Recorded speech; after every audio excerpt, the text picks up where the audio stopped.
Hola, hola. Hoy vengo a contaros un cuento para los más pequeños. Mirad, se llama ¿Qué hay detrás? En el bosque.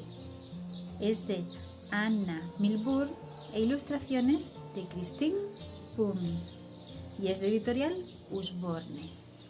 Espero que os guste. En el bosque cantan los pajaritos. ¿Quién anda en el árbol? Una ardilla juguetona. La ardilla juguetona salta de rama en rama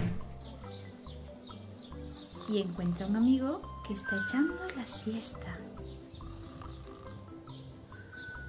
¡Un búho dormilón!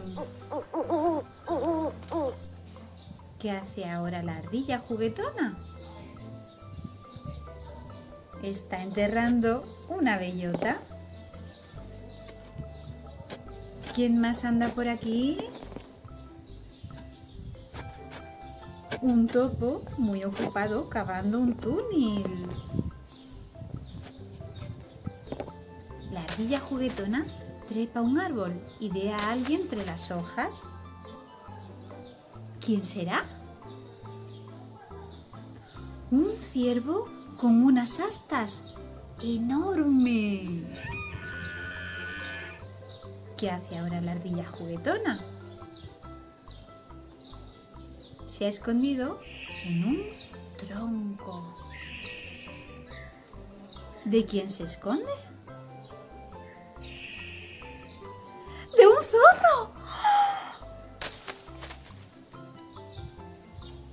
La ardilla juguetona sube por un árbol, salta por encima de unos pájaros dormidos y desaparece